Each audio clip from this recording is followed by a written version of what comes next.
ప్రస్తుతం ఆక్వా రంగం ఎదుర్కొంటున్న సంక్షోభం విషయంలో రాష్ట్ర స్థాయి సమావేశం డాక్టర్ బిఆర్ అంబేద్కర్ కోనసీమ జిల్లా అమలాపురం కేంద్రంగా అయితే రాష్ట్ర స్థాయి ఆక్వా రైతు సంఘం నాయకులు అయితే ఏర్పాటు చేశారు. దీనికి సంబంధించి ఆక్వా రంగం ఎదుర్కొంటున్నటువంటి సంక్షోభాన్ని గురించి ప్రత్యేకంగా చర్చించారు. అంతేకాకుండా పెరిగిన మేతల ధరలు, మరోపక్క పతనమవుతున్న రొయ్యల ధరలపై తీవ్రంగా ఈ సమావేశంలో చర్చించిన పరిస్థితి అయితే ఉంది. అంతేకాకుండా అవసరమైతే ఆక్వా పరిశ్రమకు సంబంధించి క్రాప్ హాలిడే దిశగా కూడా వెళ్తామని కూడా కొంతమంది రైతులు చెప్పిన పరిస్థితి అయితే ఉంది. మనతో మాట్లాడేందుకు ఆక్వా పరిశ్రమకు సంబంధించిన రాష్ట్ర స్థాయి నాయకులు ఉన్నారు. ఆయనతో మాట్లాడి కొన్ని విషయాలు తెలుసుకుందాం. ఆచి చికెన్ మసాలా సార్ నమస్తే. ఇప్పటికే ఆక్వా రంగం చాలా సంక్షోభాన్ని ఎదుర్కొంటుందని చెప్పారు. అటు మేతల ధరలు కూడా పెరిగాయి, ఈ పక్క రొయ్యల ధరలు తగ్గుతున్నాయి. దీన్ని ఎలా చూడొచ్చు? ఈ సమావేశం యొక్క ముఖ్య కారణం ఏంటి? గత కొద్ది రోజులుగా ఏదైతే ఫీడ్ రేట్లు పెంచి ప్రాసెసింగ్ కౌంటర్ రేట్లు తగ్గించారో దాని మీద రాష్ట్ర వ్యాప్తంగా అన్ని జిల్లాల నుంచి కూడా ఆందోళన చేయడం జరిగింది. దాని మీద వెంటనే మరి పెంచిన రేట్లను ఆఫ్ చేసి, అలాగే ప్రాసెసింగ్ ప్లాంట్లు కూడా మరి ఇలాగా మేము 230 రూపాయలు కొంటామని చెప్పి ఏదో తీర్మానం చేసి కొద్దిగా ఆ తగ్గవలసిన రేట్లు ఈ ఆందోళన వల్ల ఆగింది. కానీ భవిష్యత్తులో మళ్ళీ ఫీడ్ రేట్లు పెంచే పరిస్థితి ఉందని చెప్పేసి మళ్ళీ ఏదైతే తెలుస్తుందో దాని మీద అర్జెంటుగా మనం ఇక్కడ రాష్ట్ర స్థాయి మన అన్ని జిల్లాలతో పాటు ఇక్కడ ఏర్పాటు చేసుకున్నాం. దీంట్లో ఫీడ్ రేట్లు ₹1 కూడా పెంచకుండా, అలాగే ప్రాసెసింగ్ ప్లాంట్ కౌంటర్ రేట్లు ఉన్నాయో అవి మళ్ళీ పాత రేట్లు ₹270 100 కూడా తీసుకెళ్లే విధంగా, అలాగే నాణ్యమైన సీడ్ ఇచ్చే విధంగా, అలాగే రూపాయన్నర సబ్సిడీ ఏదైతే నాన్ ఆక్వా జోన్ సంబంధం లేకుండా, ఎకరాలతో సంబంధం లేకుండా ఏదైతే ప్రభుత్వం హామీ ఇచ్చిందో అది ఏదైతే ఇప్పుడు జీవో రూపంగా ఇస్తా అంటున్నారో అది పూర్తిగా అలా ఇచ్చే విధంగా వెంటనే ప్రభుత్వం కూడా కృషి చేయాలని చెప్పేసి వాళ్ళు తీర్మానం చేసుకున్నాం. అలా కనుక కాని పక్షంలో మాకు ఇంకా క్రాప్ హాలిడే అంటే పంట విరామం దిశగా వెళ్ళే పరిస్థితి ఉంది. కాబట్టి ఆ రకంగా మళ్ళీ అందరం కూడా ఆలోచన తీసే స్థాయికి వచ్చింది. అంచేత ప్రభుత్వం వెంటనే దీని మీద తగు చర్యలు తీసుకుని రైతుకు అండగా ఉండమని చెప్పి ప్రభుత్వాన్ని కోరుతున్నాం. సార్ గతంలో అంతకుముందు ఈ ఫీడ్ రేట్ అయితే పెంచిన పరిస్థితి అయితే ఉంది. తర్వాత మీరందరూ ఉద్యమాలు చేసిన తర్వాత ఆటోమేటిక్గా ఈ రొయ్యల ధరలు అయితే పెంచిన పరిస్థితి అయితే ఉంది. అంటే ఏంటిది అక్కడ తగ్గించడం ఇక్కడ పెంచడం, మొత్తం మీద రైతులు నెట్టేట ముంచుతున్న పరిస్థితి ఉందని చాలామంది క్షేత్రస్థాయిలో రైతులు చెప్తున్నారు. దీన్ని ఎలా చూడొచ్చు? గత కొన్ని సంవత్సరాలుగా జరుగుతుంది ఇదే. ఈ ప్రాసెసింగ్ ప్లాంట్లు ఫీడ్ ప్లాంట్లు ఒకటే అవ్వటం, వాళ్ళందరూ సిండికేట్ మాదిరిగా తయారై ఏదైతే మన ఫీడ్ రేట్లు పెరగకుండా ఆపించేమో అక్కసుతో ఇలా దాన్ని దీంట్లో కవర్ చేసుకోవాలని చెప్పి ఏదో యుద్ధం పేరుతోనో ఇంకో పేరుతోనో మరి ఇలా తగ్గించేసి రైతు మీద భారం మోపారు. అందుకే అంటున్నాం, వ్యవస్థలో వ్యాపారం చేసుకునే వాళ్ళు వ్యాపారం చేసుకోవాలి, వాళ్ళు ఉండాలి, మేము ఉండాలి. కానీ సిండికేట్గా మాదిరిగా తయారయ్యి మరి అందరూ కలిసి ఒకే రేటు ఒకే రోజునే ₹40 తగ్గించేసి ఒకటి అమలు పరచడం అంటే దాన్ని సిండికేట్ అంటారు. తప్పకుండా ఆ వ్యవస్థనే ప్రభుత్వం కలర్ చేసుకుని దాన్ని అణిచివేసి తప్పకుండా రైతులు మేలు చేసే విధంగా ప్రభుత్వం కూడా చర్యలు తీసుకోవాలని చెప్పి మా ప్రధాన డిమాండ్. ప్రధానంగా ప్రభుత్వం కూడా గత వైసీపీ ప్రభుత్వంలో కూడా రైతులకు అన్యాయం జరిగిందని చాలామంది కూడా రైతులు చెప్తుంటారు. ఈ కూటమి ప్రభుత్వం మీద చాలా ఆశలతో అయితే రైతులు ఉన్నారు. కానీ ఆ స్థాయి రెండేళ్ళు పరిపాలన పూర్తయినప్పటికీ కూడా ఎందుకు ఇంకా అమలు కాని పరిస్థితి ఉంది? అంటే ఉదాహరణకు 12,000 సబ్సిడీ కనెక్షన్లు తొలగించారు, అవి కూడా ఇంకా పునరుద్ధరణ కాలేదు. ఎలా చూడాలి దీన్ని? అంటే ప్రభుత్వం వచ్చిన వెంటనే ఏదైతే రూపాయన్నర సబ్సిడీ అనేది కొంతమందికి అమలు చేస్తున్నారో, కానీ ఏదైతే ఇంకా ఇవ్వాల్సి ఉందో అది ఆక్వా జోన్లో లేవని చెప్పి ఒక దాంతో ఇన్నాళ్ళు ఆపారు. ఇప్పుడు చాలా మటుకు అందరూ కూడా రైతులు కూడా అప్సరా సర్టిఫికెట్లు తీసుకుని ఇప్పుడు అందరూ కూడా మన దాన్ని ముందుకు వచ్చారు. తప్పకుండా ఆ అప్సరా సర్టిఫికెట్లు ఒక లేనివారు ఉన్నా సరే వాళ్ళకి కూడా ఇమ్మనే మనం చెప్తున్నాం. ఎందుకంటే నాన్ ఆక్వా జోన్లోని గమ్మున రావు అంచేత అవి కూడా ఇచ్చిన తర్వాత వాళ్ళని కూడా జోన్లో తీసుకుని అందరికీ న్యాయం. ఎందుకంటే ఆక్వా రైతు అనేవాడు మనకి పరిస్థితులను బట్టి అక్కడ ఉంటుంది తప్ప ఎవరైనా సరే ఒక చిన్న రైతైనా పెద్ద రైతైనా సరే ప్రతిదీ కష్టపడి చేసుకునే రైతులే ఉంటారు.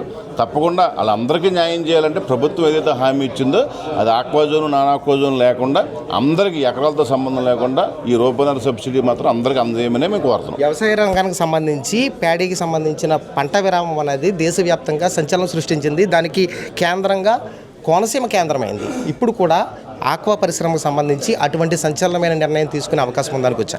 ఏ ఉద్యమం మొదలైనా సరే కోనసీమ నుంచే మొదలవ్వాలి. ఎందుకంటే గతంలో చూసాం, గతంలో పంట పండించాలంటే రైతు పండించలేక చెరువులు అప్పుడు ఆక్వా చెరువులు చేసుకునే పరిస్థితి.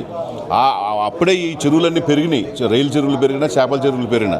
కానీ ఆ రోజు ఎప్పుడైతే ఒక అడుగు ముందుకు వచ్చి కోనసీమ జిల్లాలో ఏదైతే పంట విరామం చేశారో నేషనల్ దేశం నుంచి రాష్ట్ర స్థాయి వరకు అందరూ దిగువచ్చి ఎందుకు విధంగా రైతు నష్టపోతున్నాడు, రైతుకు మనం ఏం చేయాలని చెప్పి ఆ రోజు కేంద్ర ప్రభుత్వం రాష్ట్ర ప్రభుత్వం కలగజేసుకుని రైతుకి మరి జూన్ మొదటి వారంలోనే నీళ్ళు ఇవ్వాలి, సరైన మన యూరియా కానీ పొటాష్ ఏదైనా ఎరువులు మంచి ఎరువులు ఇవ్వాలి, అలాగే మంచి విత్తనాలు ఇవ్వాలని చెప్పి ఆ రోజు నుంచి పాటించుకుంటూ వస్తున్నారు. కాబట్టి మళ్ళీ ఇలా పంట పండించే రైతు ఎకరానికి 40 నుంచి 50 వేలు సంపాదిస్తున్నాడు.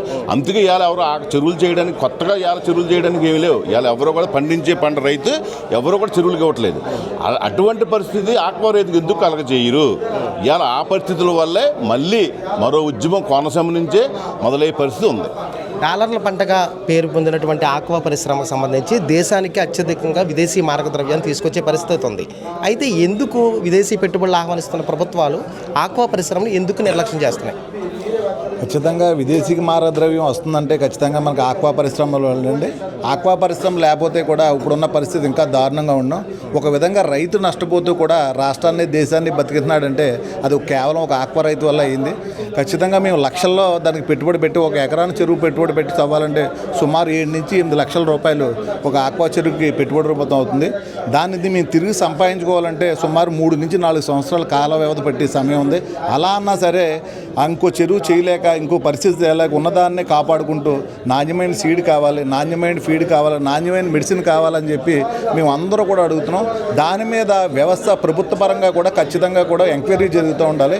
మనకు అప్సరాలు ఉన్నాయి, ఈ మిగతా కమిటీలు ఉన్నాయి, ఎఫ్డిఓలు ఉన్నారు, విలేజ్ అసిస్టెంట్లు ఉన్నారు. వీళ్ళందరూ కూడా ఎక్కడెక్కడ ఏం జరుగుతుంది, ఏ టైంలో ఎంత సీడ్ వేస్తున్నారు, వాళ్ళకి ఫీడ్స్ అవేమైనా నాణ్యమైన సీడ్ వస్తుందా లేదా, నాణ్యమైన ఫీడ్ వస్తుందా లేదా, నాణ్యమైన మెడిసిన్ వస్తుందా లేదా, ఇవన్నీ కూడా ప్రభుత్వ పరిధిలో ఉండి ఖచ్చితంగా కూడా ప్రభుత్వం వీటిలన్నిటిని మానిటరింగ్ చేయాలని చెప్పి మేము ఆక్వా రైతులుగా కోరుకుంటున్నాం. ఎందుకంటే ప్రభుత్వ మానిటరింగ్లో ఉన్నప్పుడు వాళ్ళు నాణ్యమైన ఫీడ్ కానీ నాణ్యమైన మెడిసిన్ కానీ ఇస్తారని చెప్పి ఖచ్చితంగా మా అందరికీ తెలుసు. కాబట్టి ఖచ్చితంగా ఆక్వా రేట్లు నిర్ణయించడంలో కూడా ఇప్పుడు ఆక్వా బ్రహ్మను ఒక చిన్న యాప్ ఉంది, ఇందాక మా రైతులందరూ మాట్లాడుకున్నాం. ఆక్వా బొమ్మలో ఉన్న రేట్లే ఫైనల్ రేట్ల కింద అది ప్రైవేట్ యాప్. మీరు ఒక యాప్ క్రియేట్ చేసుకొచ్చి నేను ఆ ప్రైవేట్ యాప్ని బూస్గా చూపించి వాళ్ళ ఆక్వా బ్రహ్మలో 220 రూపాయలు పెట్టారు, లేదా 230 రూపాయలు పెట్టారని చెప్పి వాళ్ళు పెట్టిన రేట్లు మేము ఇస్తామని చెప్పి పెద్ద పెద్ద కంపెనీలు కూడా మాట్లాడటం చాలా ఆస్వాదంగా ఉంది.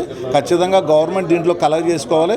రేటు నిర్ణయించే అధికారం ఖచ్చితంగా గవర్నమెంట్ దగ్గర ఉండాలి. ఆ కమిటీలో కూడా ఆక్వా రైతులు ఉండాలి, ఆక్వా మా సమన్వయ కమిటీ సభ్యులు ఉండాలి. అప్పుడు రైతులతో నిర్ణయం చేసుకుని మనకు ప్రొడక్షన్ కాస్ట్ ఎంత అవుతుంది, అతనికి ఎంత ఖర్చు అవుతుంది, మన ఆక్వా సబ్సిడీ ఇస్తానో ఇవ్వలేకపోయాం ఇప్పటివరకు. ఖచ్చితంగా మా గవర్నమెంట్ని కూడా మేము కూడా అందరూ కూడా ఆక్వా రైతులుగా అడుగుతున్నాం. గత గవర్నమెంట్లో ముందుగా 6 నెలల ముందు మేము అమరావతిలో మీటింగ్ పెట్టుకుని ఖచ్చితంగా సీఎం గారి దృష్టిలో పెట్టాం. మన గవర్నమెంట్ వస్తే ఖచ్చితంగా ₹1.5 కరెంట్ ఇస్తా ఉన్నాం. జోను ఆక్వా జోన్ అనే పరిధి లేకుండా ఎవరైతే ఎగ్జిస్టింగ్లో ప్రజెంట్ అయితే చెరువులు చేస్తున్నారో అందరికీ 1 ఎకరం నుంచి 100 ఎకరాలు చేసుకోవడానికి సబ్సిడీ కావాలని అడిగాం. ఈ టైంలో మహానాడులో సీఎం గారు అనౌన్స్ చేయడం జరిగింది. మరి అది ఇంప్లిమెంట్ ఎలా ఇస్తారనేది ఏంటి అనేది ఇంకా జీవో ఎలా ఇష్యూ చేస్తారని లేదు. మా కమిటీ ఖచ్చితంగా సానుకూలంగా ఉంటుందని మేమందరూ ఆశిస్తున్నామని ఖచ్చితంగా.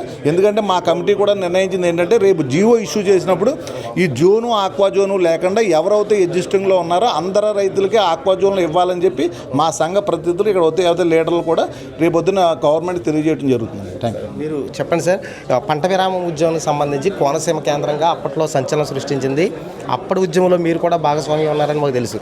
అయితే ఇప్పుడు మళ్ళీ ఆక్వా పరిశ్రమ విషయంలో రైతులు తీవ్ర నిరాశ నిస్పృహలు ఉన్నారు. దానికి ప్రధానంగా కారణం ఏంటనుకోవచ్చు? ప్రధానమైనటువంటి కారణం ఈ ఆక్వా ఫ్యామిలీగా చెప్పుకునేటువంటి ఎవరైతే సీడ్ ప్రొడ్యూసరు, ఫీడ్ ప్రొడ్యూసరు, ఎక్స్పోర్టరు, రైతు, ఈ నలుగురు కూడా ఒక ఆక్వా ఫ్యామిలీగా చెప్పుకుంటున్నాము. మరి ఈ ఆక్వా ఫ్యామిలీలో ప్రధానంగా రైతే నష్టపోతున్నట్టు తప్పించి మిగతా 3 రంగాలు కూడా బాగానే ఉంటున్నాయి. దీనికి ప్రభుత్వం ఖచ్చితంగా జోక్యం చేసుకుని నాణ్యమైనటువంటి సీడ్ ఇవ్వడంలో కానీ, ఫీడ్ ధరలో నియంత్రించడంలో కానీ ఈ 2 ప్రధాన పాత్ర పోషిస్తాయి. కాబట్టి ఆక్వాకల్చర్లో వాటి మీద నియంత్రణ ఉండాలని చెప్పేసి ప్రభుత్వాన్ని చేతులు జోడించి దీనంగా మేము అభ్యర్థిస్తున్నాం. ఈ యొక్క సమస్యను పరిష్కరించి రైతు ప్రభుత్వంగా మీరు గుర్తించండి, రైతులుగా మీకు మేలు చేయండి, రైతులకు న్యాయం చేయండి, రైతులు బతికి బట్ట కట్టేలా చేయండి అని చెప్పేసి ప్రభుత్వాన్ని చేతులు జోడించి అర్థిస్తున్నాం. సమావేశానికి సంబంధించి కొన్ని కీలకమైన అంశాలు ప్రస్తావించారు మీరు. అంటే విదేశీ మార్గద్రవ్యం గురించి కొన్ని వ్యాఖ్యలు చేశారు. అంటే ప్రభుత్వం పట్టించుకోవట్లేదు అనుకోవచ్చా ఆక్వా రంగాన్ని? ఈ రోజునైతే మేత తయారీ కంపెనీలు, హ్యాచరీలు, అలాగే ఏరేటర్లు తయారు చేసే కంపెనీలు కూడా ఎప్పుడు వచ్చినాయి అనుకుంటున్నారు? రైతు అక్వారంగంలో దిగి న్యాచురల్గా పడే సీడ్ తెచ్చి చెరువుల్లో పెంచి సొంతంగా దానా, సొంతంగా దొరికే తవుడు, వేరుశెనగ చెక్క ఇవన్నీ కలుపుకుని మూకుట్లో రైలుకి పెట్టి మేము ఆ రోజున రైలు అమ్ముకునేవాళ్ళం. మేము ఈ వ్యవస్థ మొదలుపెట్టింది స్వతంత్రంగా. గవర్నమెంట్ ఎన్నో ఎకరాలు, ఎంతో విద్యుత్తు, ఎన్నో మౌలిక సదుపాయాలు ఏర్పాటు చేసి సెజ్ ఏర్పాటు చేస్తే ఆ సెజ్ ద్వారా రాష్ట్రానికి కావాల్సింది, దేశానికి కావాల్సింది ప్రొడక్షన్ తయారు చేసి విదేశీ మార్గదర్శకాలు అయితే, జిఎస్టీలు అయితేనే, సిఎస్టీలు అయితే అలాగా ఆ లబ్ధి కోసమని గవర్నమెంట్ వారు ముందు ఎంటర్ అయ్యి ఒక సెజ్జ కింద ఏర్పాటు చేసి ఆ సెజ్జలో ఒక ఇండస్ట్రీని మొదలు పెట్టమంటారు. కానీ ఇక్కడ రైతు స్వతంత్రంగా సెజ్జలు ఏర్పాటు చేసుకుని ఎక్కడో న్యాచురల్గా దొరికే సీడ్ తెచ్చి, చిన్న సీడ్ తెచ్చి 25 పైసలు 30 పైసలకి సీడ్ తెచ్చి అవి మా సొంత చెరువుల్లో తయారు చేసి సొంత మేత తయారు చేసుకుని ఆ రకంగా మేము ఇండస్ట్రీని డెవలప్మెంట్ చేసుకున్నాం. ఈ రోజున ఈ డెవలప్మెంట్ అయిన ఇండస్ట్రీలో ఇటు గవర్నమెంట్ కొన్ని వేల కోట్లు విదేశీకి మారక ద్రవ్యం వస్తుంది. అలాగే కొన్ని లక్షల టన్నులు, సుమారు 20 లక్షల టన్నులు మేత తయారు చేస్తున్నారు వీళ్ళు అక్వా రంగానికి. అలాగే ఈ రైతులు రాష్ట్ర వ్యాప్తంగా సుమారు 12 లక్షల టన్నులు రొయ్యి ఉత్పత్తి చేసి అమ్ముతున్నారు. కానీ ఈ ఉత్పత్తి చేసే రైతే నష్టపోతున్నాడు. ఇది అక్వా సంక్షోభం కాపాడేటంటే సుమారు స్థానికంగా మొన్న వివిధ జిల్లాల్లో రోడ్డు ఎక్కి రైళ్లు కూడా రోడ్ల మీద పారేసి నిరసన వ్యక్తం చేశారు. అటువంటిది ఈ రోజున మా కోనసీమ, అంబేద్కర్ కోనసీమ జిల్లాలో రాష్ట్ర వ్యాప్తంగా సమన్వయ కమిటీ ఏర్పాటు చేసుకుని ఆ సమన్వయ కమిటీలో ఈ రోజున మేము వివిధ వాటి మీద డిస్కస్ చేయడం వస్తుంది. ఒక్క కరెంటు విద్యుత్ సబ్సిడీ తప్ప గవర్నమెంట్ వారు మాకు వేరేగా కల్పించేది ఏమీ లేదు. అది కూడా మహాప్రసాదంగా ఈ విద్యుత్ సబ్సిడీని కూడా మహాప్రసాదంగా సేకరించి మేము ముందుకెళ్తున్నాం. డాలర్ల పంటగా పేరు గడించినటువంటి ఆక్వా పరిశ్రమ ప్రస్తుతం సంక్షోభ పరిస్థితిని ఎదుర్కొంటుందని, ఇప్పుడు గనక ప్రభుత్వం గనక రైతులను ఆదుకోకుంటే తప్పనిసరిగా మేము పంట విరామం ఉద్యమం దిశగా అయితే పయనిస్తామని కూడా ఆక్వా రైతులు చెబుతున్నారు. ఈ నేపథ్యంలోనే అంబేద్కర్ కోనసీమ జిల్లా అమలాపురం కేంద్రంగా రాష్ట్ర స్థాయి ఆక్వా అత్యవసర సమావేశం అయితే రైతులు నిర్వహించారు. దీనికి సంబంధించి కొన్ని నిర్ణయాలు కూడా తీసుకున్న పరిస్థితి ఉంది. ఏబీపీ దేశం నుంచి సుధీర్. ఆచి చికెన్ మసాలా.